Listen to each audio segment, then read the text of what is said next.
Good morning. Welcome to the Montgomery Board of Education meeting. Today's date is July 29th, and the time is now 10 o'clock. This meeting is now being called to order. We have an establishment of a quorum. Well, no, we do. We have establishment of a quorum. Is there a motion to approve the agenda? Madam President, I move that we approve the agenda. I second. It has been motioned and second. At this time, we are now at agenda item 4, consider for approval. Dr. Byrd. Thank you, Madam President.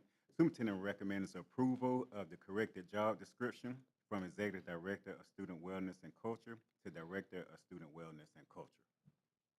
The superintendent's made a recommendation. Is there a motion? Madam President, I move that we accept the superintendent's recommendation to correct the job description from Executive Director of Student Wellness and Culture to Director of Student Wellness. I second. It has been motioned and second. Any discussion?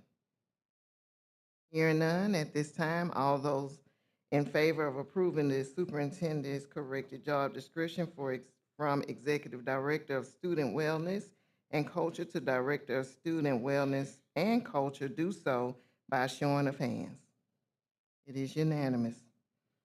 Dr. Byrd? Thank you. Superintendent recommends approval of the personnel report, certified personnel. The superintendent has made a recommendation. Is there a motion?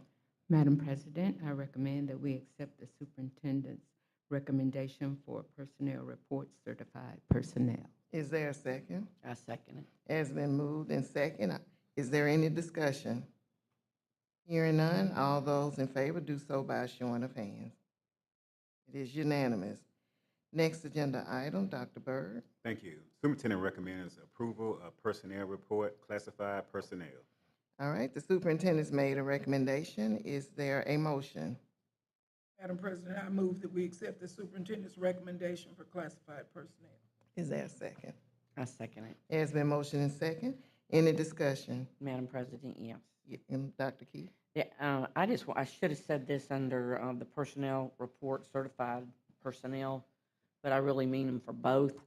I had received calls from some disgruntled teachers, and I just want to speak up for some teachers because they asked, do you know the Students First Act?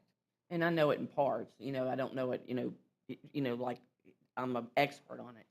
But I just think, and want to put it out there that the principals or, whoever's doing the hiring at these schools, under the Students First Act, if you quit or resign, before, 30 days before, then we're in trouble. But here's the problem.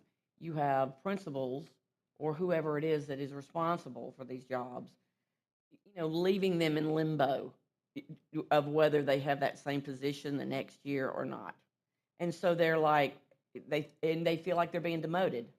And I do think, and I want to get out there that whoever is hiring them, that there should be a date, mid-July or by the end of July, you at least don't say to that person, well, when school starts, we're going to let you know your position, because we're losing people. We lost somebody yesterday, and he's got, and unfortunately, I think everybody's handled it well. The school handled it well, but we're losing people because some of us are not pointing out, hey, you do have the job, you don't have the job, and it's not really fair to those teachers, that wait to that last minute. And it was just come up twice.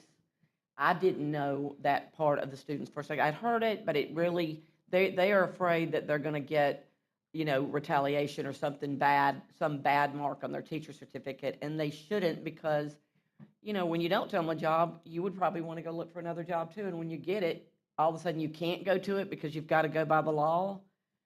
I think just sometimes we need to think about that. Ms. Cloud?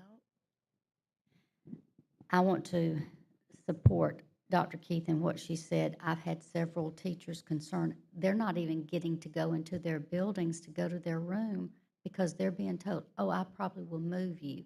At this point in time, for them to get prepared to meet our children on the first day of school,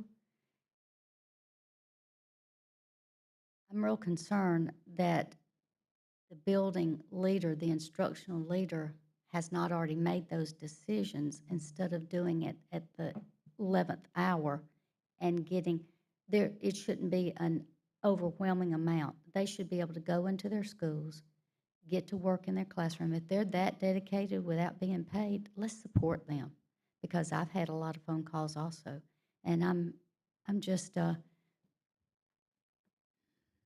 concerned about our teachers being retaliated against for whatever reason. Thank you. Thank you, Ms. Cloud. Ms. Portis? Yeah, I support Dr. Keith too, and I went to Dr. Byrd and had great conversation with him about employment, because building leaders can't tell people to report to work without HR. So maybe we need to put something out to remind them again. If you accept a position, if it does not officially come from here, from HR, from the superintendent, you don't have a job. That's why we try to get people not to move until it's official.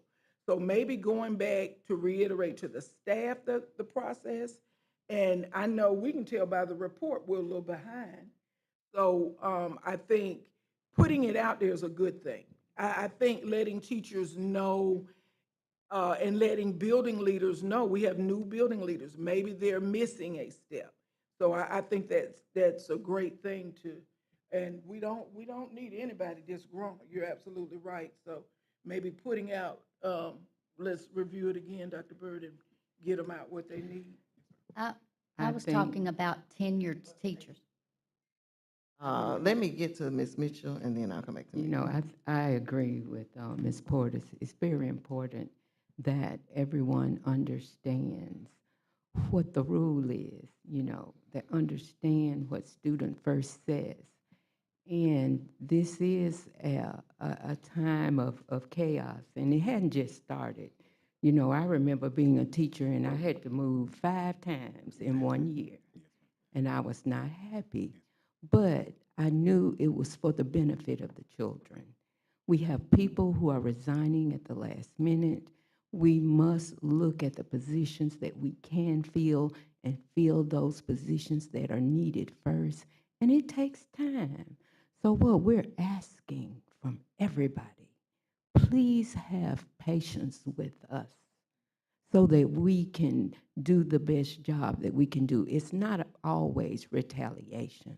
Let's look at this from a positive point of view. Let's try to do what's best for the students, and yes, we will have to sacrifice. And let's try to do that with a good attitude, because the children are going to have to go through some things. They're going to have to move from here, from there, because we're going to have to balance and rebalance because of the numbers.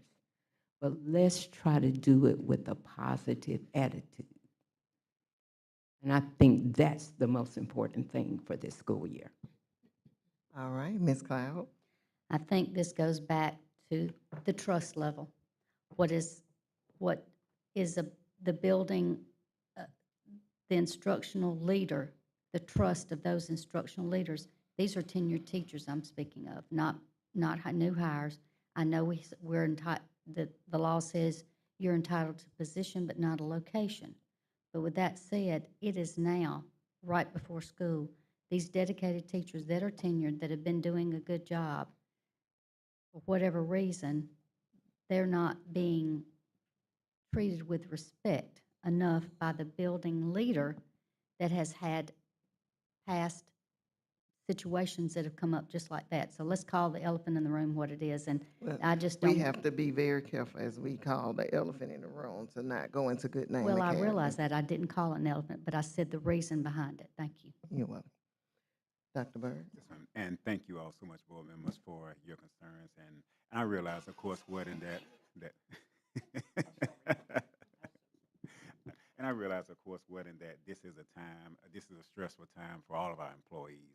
And again, we are starting school in less than 2 weeks.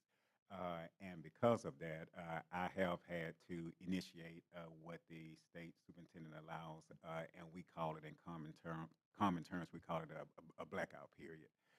And it's the period that 30 days before school start, teachers are not able to resign from their current positions unless a suitable replacement has been found. We know, of course, that even at this time that we have vacancies in our district, and so I've actually asked the Human Resource Department to implement the blackout period to make sure that we're not allowing teachers to resign unless we actually have suitable replacements in place. And I like to say that the Human Resource Department, that they have been working extremely hard while severely understaffed. They've been working extremely hard along with our principals to recruit the best teachers that we possibly can so that we can allow those teachers that wish to resign, that we can allow them to leave, but at the same time, making sure that we're fully staffed and we have the best teachers to put in front of our children. I have spoken with several teachers individually. I understand their concerns. I've even spoken with some superintendents, and so we've had some trade-offs in some things to where I'm holding some people, he's holding some people, and different things such as that. And this is multiple superintendents, but we are working through those issues. And I promise our staff members that for those that wish to resign, that we are going to work with you so that you can actually go where you please, but please bear with us so that we can actually allow for a suitable replacement at this time. Thank you, Dr. Bird. That's very fair. Um, all right, that was discussion. There has been motion and second that we accept, on the recommendation of the superintendent for personnel report, classified personnel. All those in favor do so by a showing of hands. It is unanimous. On Tuesday, August 12th, 2025, at 5 o'clock p.m., the Montgomery County Board of Education will hold its regular scheduled board meeting. This meeting is now adjourned.